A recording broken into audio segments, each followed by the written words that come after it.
Tadi kita sudah sampaikan informasinya bahwa di era digital saat ini memang seluruh industri ini tetap harus bisa keep up begitu ya, dengan berbagai perkembangan yang ada. Nah, pandangan dari Anda, Pak Tim, seperti apa peluang dan juga tantangan transformasi digital di Indonesia sejauh ini? Ya, ini saya rasa topik yang sangat menarik, dan di perbankan seperti kita juga sudah menjalankan cukup panjang. Walaupun mungkin dikatakan kita ini bukan pioneer in the digital transformation, tapi di Indonesia mungkin bisa terlihat apa yang sudah dijalankan oleh Bank Mandiri. Tentunya itu tidak terlepas daripada peluang yang sangat luar biasa besar. Kalau kita melihat daripada masukan review of Google, Bain Temasek, mengatakan bahwa ekonomi digital Indonesia ini sangat besar. I think the number is about 900 billion US dollars in the near term future. Jadi dengan juga melihat bahwa Indonesia selalu dengan consumptive economy yang kita punya dan 270 juta lebih penduduk, it is always going to be a big market. And probably in this part of the world we are the largest. Nah, tantangannya saya rasa untuk transformasi digital ada dua. Satu adalah in the market itself, di setiap negara di setiap negara akan dilihat literasi kemampuan digital. Indonesia sangat beragam, Sabang sampai Merauke. So I think we are always going to be faced with the challenges di mana tidak semua merata. Nah, dengan keberadaan itu keluarlah peluang.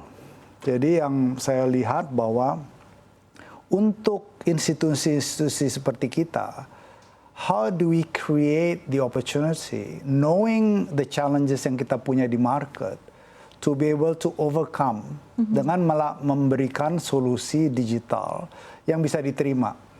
So obviously market bangsanya, segmennya semua akan berbeda-beda. Setiap bank mempunyai karakteristik yang berbeda-beda.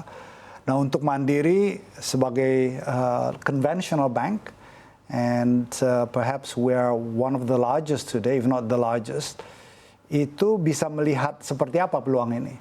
Dan ditranslasikan, we translate that opportunities into action yang kita jalankan supaya bisa menjadi kemampuan yang memberikan nilai tambah kepada nasabah. Dan kita bisa lihat mungkin kepada pelanggan kita yang sudah cukup banyak, how do they reward us dalam hal memberikan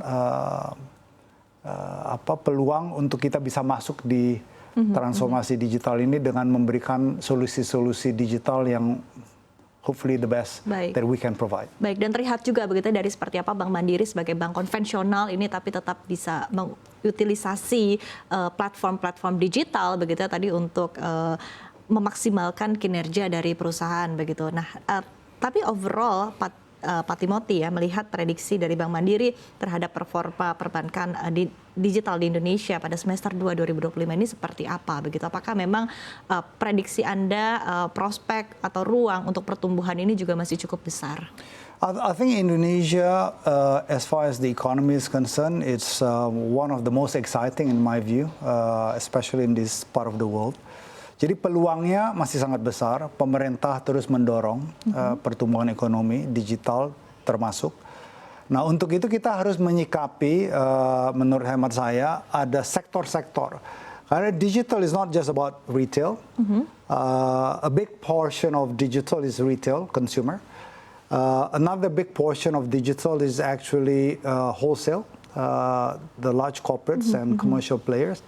And then the last one that is, I think is a bit untapped, adalah merchants, commerce. Persentasenya seperti apa? Jadi you have retail, you have corporates, and then you have commerce. Indonesia commerce itu merchants, UMKM, it is about almost 70% of Indonesian GDP, hampir 70 juta commerce. Jadi untuk retail, I think we are very clear. You've seen the outcome in Livin.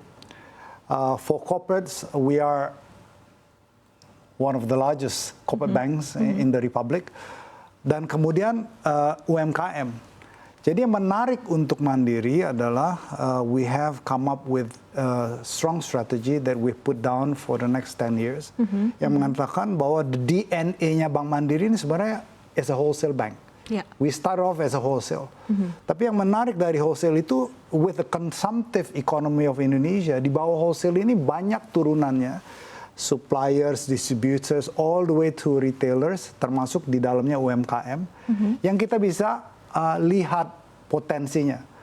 Jadi when we start with that value chain approach, yang mungkin kita sebutkan ecosystem, we have to come up with the solutions untuk bisa mengambil corporates dan turunannya dari suppliers, distributors, and some of them are commercial players, even smaller corporates, all the way to UMKM and retailers. Oke. Nah, di bawah situlah lahir konsep Kopra, that is the super platform for wholesale, and then retail, Livin, and then UMKM for merchants, Livin Merchant.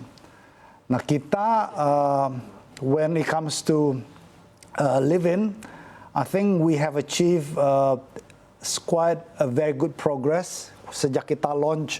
Livin was launched di Oktober 2021 together with Kopra. Sekarang Livin itu sudah hampir 32 juta pengguna. Yeah. With transaction annualized itu hampir mungkin touching 4 billion, 4 miliar. Wow. Yeah. And sales volume in terms of GTV is about hampir 4.500 triliun. Wow. Kopra is massive. Kopra, obviously for corporates about close to 170,000 clients that we have on the platform. Dengan GTV mungkin annualized hampir 15.000 triliun. So that's a significant amount of money yang ada di situ. Okay. And then UMKM we just launched di Juni 2023 yang namanya Livin Merchant. So we provide solutions for merchants. Belajar dari Livin. So we provide solutions on mobile for our merchants yang mungkin sekarang sudah mencapai 2,8 juta merchants di dalam situ.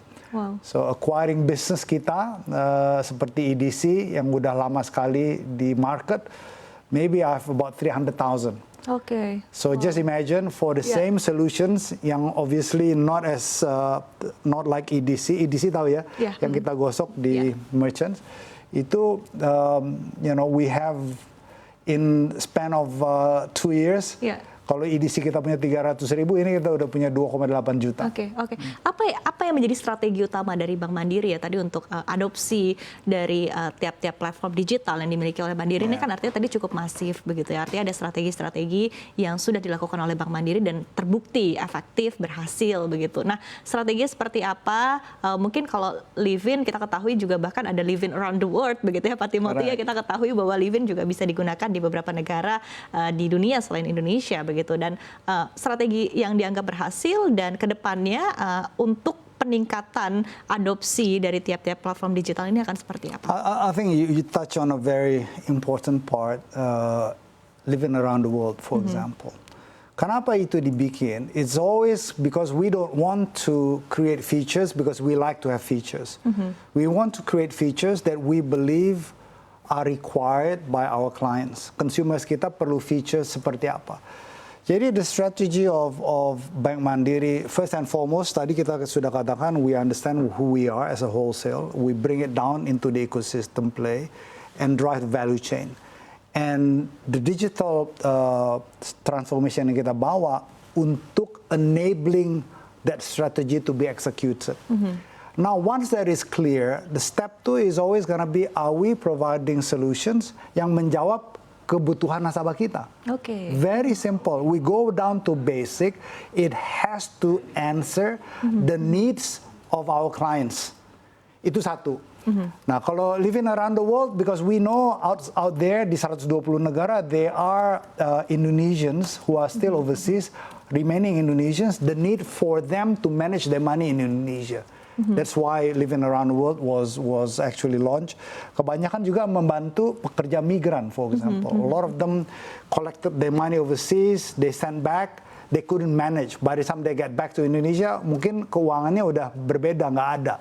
So with living around the world gives them the opportunity to do that. Now let me go back to the entire piece, apakah itu Kopra, Livin Merchant. The need to for what are the needs that you have? Yeah. Di retail biasanya cuma ada 4 saya bilang. People have to be able to save money. Yeah. People have to be able to move money. Yeah. People have to borrow money and then grow money. Okay. So we only build because all the things that we do is around this in retail. Save money including opening account. Okay.